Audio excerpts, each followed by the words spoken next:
السلام علیکم friends, welcome to کتاب نگری یوٹیوب چینل کتابوں کی نگری میں خوش آمدید۔ میں ہوں آپ کی ہوسٹ اقرا یاسین اور آج میں آپ کے لیے لے کر آئی ہوں مہوش غفار کے قلم سے تحریر کردہ ناول زریاب کی ایپیسوڈ نمبر 9 کو لے کر۔ اس ایپیسوڈ کو سٹارٹ کرنے سے پہلے آپ کر لیجئے ہمارے چینل کو سبسکرائب، ویڈیو کو لائک اور کلک کر لیجئے بیل آئیکن کو۔ اب آتے ہیں ایپیسوڈ کی جانب۔ یہ سب کیا ہے؟ ذوالفقار صاحب اور داد جی اس سے بات کرنے کی غرض سے اس کے کمرے میں آئے تھے جس کا نقشہ ہی بدلا ہوا تھا۔ کیا ہے، نیو لک دیا اپنے روم کو؟ بلو کلر کے مخملی کارپیٹ سے لے کر سائڈ لیمپ تک سب وہ چینج کروا چکا تھا۔ اب عام سے انداز میں شانے اٹھاتا ہوا لیپ ٹاپ ہاتھ میں لیے انہیں اندر آنے کا اشارہ کر گیا تھا۔ مگر کیوں؟ کیا کیوں؟ میرا کمرہ، میری مرضی، شانے بے نیازی سے کہتا ہوا وہ اب لیپ ٹاپ بند کر کے سائڈ پر رکھ گیا تھا۔ ساتھ فرنیچر بھی چینج کروا لیتے۔ Not a bad idea. یہ خیال مجھے پہلے کیوں نہیں آیا؟ اس نے باپ کو داد دینے کے انداز سے مسکراہٹ پاس کی۔ زریاب، وہ پیرس والا لیمپ کہاں ہے؟ داد جی جو خاموشی سے نظریں دوڑانے میں مصروف اپنے گفٹ کردہ لیمپ کو کہیں بھی رکھا نہ پا کر وہ غم و غصے سے گویا ہوئے۔ ٹوٹ گیا؟ ٹوٹ گیا؟ داد جی صدمے سے بولے نہیں، لگ بھگ چلائی اٹھے۔ ٹوٹا؟ دائیں ہاتھ سے چہرہ چھپائے وہ سختی سے آنکھیں میچ کر رہ گیا۔ ٹوٹ گیا؟ اب کی بار انہوں نے ذرا تحمل سے پوچھا۔ ارے نہیں داد جی، وہ ٹوٹا نہیں ہے، سنبھال کر رکھوا دیا میں نے اسے۔ کیسے ٹوٹنے دے سکتا ہوں داد جی؟ اس کے ساتھ آپ کی دعائیں ہیں میرے ساتھ۔ اپنے عزیز دوست سے لیمپ داد جی نے پیرس سے خاص طور پر زریاب کے 26ویں سالگرہ پر گفٹ کیا تھا، جو زریاب کو بہت پسند آیا تھا۔ جب تک وہ بند رہتا تھا، جہاں وہ آن کیا اور پورے کمرے میں کرسٹل لائٹ زریاب کو زہر لگتی تھی، اس کے باوجود بھی وہ لیمپ اسے عزیز تھا۔ مگر آج وہ اسے اپنے غصے کی وجہ سے کھو چکا تھا۔ اس کے ٹکڑے وہ خود اپنے ہاتھوں سے شہر کی آخری حدود میں پھینک کر آیا تھا۔ اب شرمندگی سے وہ نظریں جھکائے ہوئے تھا۔ شکر ہے، ورنہ میں تو سمجھا کہ چھوڑے نہ داد جی، لیمپ کو یہ بتائیں یہاں کیسے آنا ہوا؟ وہ ان کے اچانک آنے کی بابت دریافت کر گیا، جس پر ان دونوں نے گہری سانس خارج کی۔ میں جانتا ہوں زریاب، تم ہم سے ناراض ہو۔ اس نے ناسمجھی سے انہیں دیکھا، بیڈ کے کنارے پر بیٹھے ہوئے اسے ہی دیکھ رہے تھے۔ تم فریحہ سے شادی کے خواہاں تھے، مگر اس نے سنجیدگی کا مظاہرہ کرتے ہوئے آرام سے سوال کیا، جبکہ دل میں ایک بار پھر عجیب سی ہلچل برپا ہوئی تھی۔ مگر عین وقت پر ارسل نے ہمیں اپنی اور فریحہ کی پسندیدگی کے بارے میں بتایا تو ہمیں تمہاری خواہش کو پیچھے رکھنا پڑا۔ فریحہ سے پوچھا تھا آپ لوگوں نے؟ دریاب کے سوال پر ذوالفقار صاحب پھیکا سا مسکرائے تھے، جبکہ داد جی روی بات جاری رکھنے والے تھے کہ دریاب کے سوال پر اسے بغور دیکھنے لگے، جس کے چہرے پر کوئی غم و غصے کی رمق تک نہیں چھلکی تھی۔ اگر اسے اعتراض ہوتا تو وہ انکار کر سکتی تھی۔ ہم انتظار کرتے رہ گئے اس کے انکار کا۔ داد جی اپنی ہی بات پر مسکرائے تھے۔ کوئی بات نہیں داد جی، یہ تو نصیب کے کھیل ہیں۔ وہ کمال کا اداکار ثابت ہوا تھا جو اپنے اندر چلتے طوفان کو اپنی دل فریب مسکراہٹ میں چھپائے کامیاب ٹھہرا تھا۔ اچھا لگا تمہارے منہ سے نصیب کا کھیل سن کر۔ اللہ تمہیں مزید صبر دے، زندگی کے ہر امتحان میں کامیاب ٹھہرائے۔ بس داد جی، آپ کی دعا چاہیے۔ آمین۔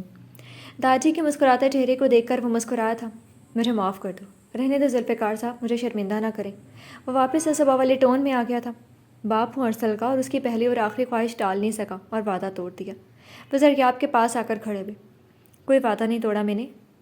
میں تم سے پہلے اس کا باپ بنا تھا، مگر اب آپ صرف میرے باپ ہیں۔ یہ کیوں بھول گئے آپ؟ اور اسے کیوں یاد نہیں دلوایا کہ میں نے آج تک فاروق چاچو کو ڈیڈ کہا ہے؟ نہیں نا؟ وہ کسی چھوٹے بچے کی طرح روٹھے ہوئے لہجے میں بولا۔ تو کہہ لو، فاروق تو خوش ہی ہوگا۔ اس نے آج تک ابرج کو بھی مجھ سے دور رکھا ہے۔ میری بہن جیسی ہے، مگر نہیں، وہ نہیں بانٹ سکا اپنی بہن کو میرے ساتھ۔ تو پھر میں اپنا باپ کیوں بانٹوں اس کے ساتھ؟ اس نے روٹھے پن سے رخ موڑا۔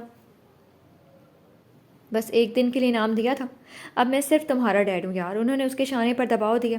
کبھی سوچیں، جب مجھے بیٹا ہو کر اتنا برا لگ رہا ہے تو فاروق چاچو کو کتنا برا لگا ہوگا؟ ارسل کے برتھ سرٹیفکیٹ سے لے کر اس کے ID کارڈ پر ان کا نام مینشن ہے، اور اچانک ایسے نکاح کی تقریب پر ارسل نے انہیں بیگانہ کر دیا اور اپنے نام کے ساتھ آپ کا نام لگا لیا۔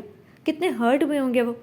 زریاب کے باور کروانے پر ذوالفقار صاحب کی آنکھوں کے سامنے فاروق احمد کا بجھا بجھا چہرہ لہرایا تھا۔ میں اسے منا لوں گا، تم تو مان جاؤ پہلے۔ انہوں نے داد جی کو مددی نظروں سے دیکھا، جیسے اندیکھا کرتے ہوئے زریاب کے فوٹو کو ایسے دیکھنے لگے جیسے کسی خزانے کا نقشہ ان کے ہاتھ لگ گیا ہو۔ ایک شرط پر۔ اس نے آئیبرو ریز کی۔ ہر شرط منظور تمہاری۔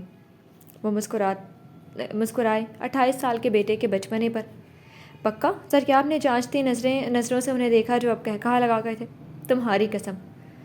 کچھ تو خدا کا خوف کریں ڈیڈ، خواہ مر جاؤں گا میں۔ ان کے ہاتھ کو پکڑتے ہوئے وہ خوف سے چلا اٹھا۔ اچھا بھائی، مجھے میری قسم۔ نہیں، میں آپ کو بھی نہیں کھو سکتا۔ اب کی بار وہ شرارت سے لبریز لہجے میں گویا ہوا۔ کس طرح یقین دلواؤں تمہیں؟ آ گیا یقین۔ ذوالفقار صاحب کے ہاتھوں کو اپنے ہاتھ میں لے گیا تھا۔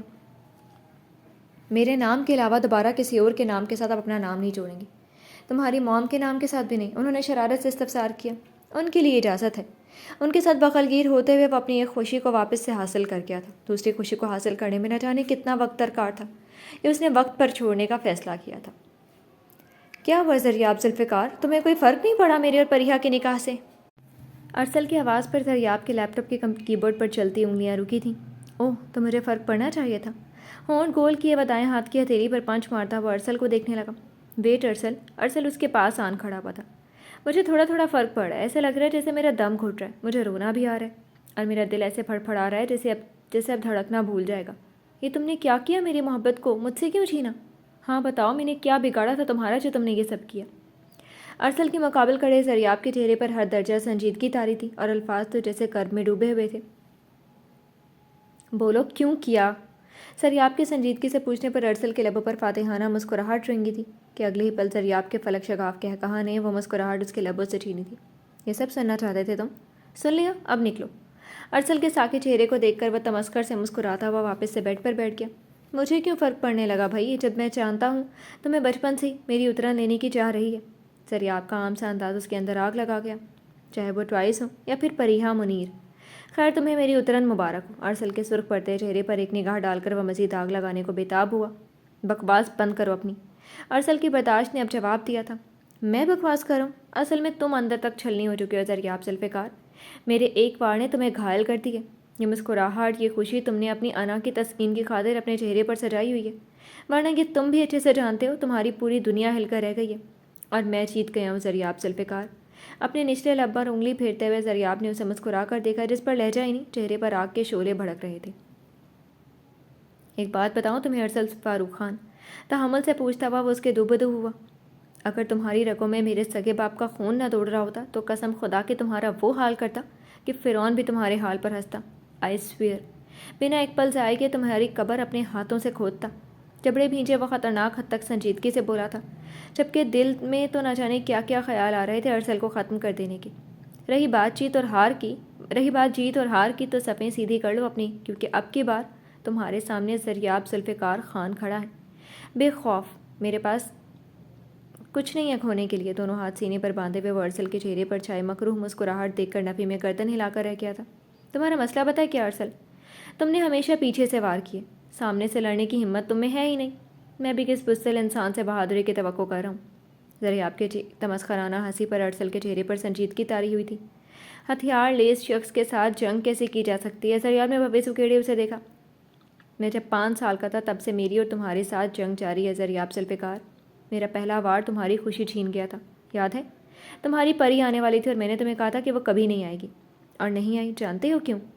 کمینگی سے مسکراتے ارسل کو دیکھ کر زریاب کی آنکھیں آج بھی نم ہوئی تھی۔ اور دیکھو، تمہاری دوسری پری کو بھی میں نے چھین لیا اور تمہیں خبر تک نہیں ہوئی۔ چلو پہلے تو تم بچے تھے، نہ سمجھ تھے، اور اب تم خوش فہمی میں کیسے مبتلا ہو گئے اور شکست تمہارے مقدر میں پھر آن پہنچی۔ تم صرف خوش فہمی میں مبتلا رہتے آئے ہو کہ جیت ہمیشہ تمہارے مقدر رہی ہے، مگر یہ وہ جھوٹ ہے جو بچپن سے تم خود سے بولتے آئے ہو۔ تم ہمیشہ سے لوزر رہے ہو۔ میں آج سے 24 سال پہلے بھی تم سے جیت گیا تھا اور آج بھی جیت گیا ہوں۔ تمہاری پریحہ کو چھین لیا ہے میں نے تم سے۔ ضبط کے آخری مرحلے پر کھڑے زریاب کی آنکھوں کے سامنے 24 سال پہلے کا منظر لہرایا تھا۔ لوزر زریاب ذوالفقار خان، اور کس جنگ کی بات کر رہے ہو؟ تم ہار گئے اور میں ہارے ہوئے لوگوں کے ساتھ جنگ نہیں لڑتا، صرف طرز کھاتا ہوں۔ تم تو میرے سگے خون ہو، میرے باپ کی اولاد ہو تم۔ زریاب کی شانے تھپکتے ہوئے وہ نفرت انگیز نظر اس کے چہرے پر ڈال کر نفی میں گردن ہلا گیا تھا۔ تم اپنی ہی جنگ میں جیتے اور میں ہار گیا ہوں۔ ہو گیا تمہارا، اب نکلو میرے کمرے سے۔ اپنے تاثرات نارمل کیے اسے باہر کا راستہ دکھاتے ہوئے جبرن مسکرایا، اور ہاں جاتے ہوئے دروازہ بند کرتے ہوئے جانا۔ اس نے پیچھے سے ہانک لگائی جس پر ارسل نے مڑ کر اسے دیکھا جو واپس سے اپنے کام میں مصروف ہوا تھا۔ اسے ایسے نارمل دیکھ کر اس کے تن بدن میں نئے سرے سے آگ بھڑکی تھی۔ جہاں تم نے جنگ کا اختتام کیا ہے وہیں سے بازی پلٹے گا زریاب ذوالفقار، اور سب بے حساب برابر کر دوں گا۔ لب دبائے وہ جاتے ہوئے ارسل کی پیٹھ دیکھتا ہوا خود سے مخاطب ہوا تھا۔ میں کیسے بھول سکتا ہوں وہ دن جس دن تم نے مجھ سے، میری موم سے، ہماری پری ہی نہیں ہماری خوشیاں چھینی تھی۔ ارسل کے جاتے وہ لیپ ٹاپ بند کیے کراؤنس پر سر رکھ کر سختی سے آنکھیں میچ کیا تھا۔ ماما، ہماری پری کب آئے گی؟ 1-2 ماہ بعد آپ کی پری آپ کے پاس ہوگی۔ 4 سالہ معصوم زریاب نے ندرت بیگم سے پوچھا جو 8 ماہ کی پریگننسی کنسیو کیے ہوئے تھی۔ میں اسے سب سے چھپا کر رکھوں گا۔ زریاب کو چہکتے ہوئے دیکھ کر وہ اس کے گال چوم کر اپنی کبرڈ سیٹ کرنے لگی۔ ماما، وہ میرے روم میں میرے ساتھ رہا کرے گی؟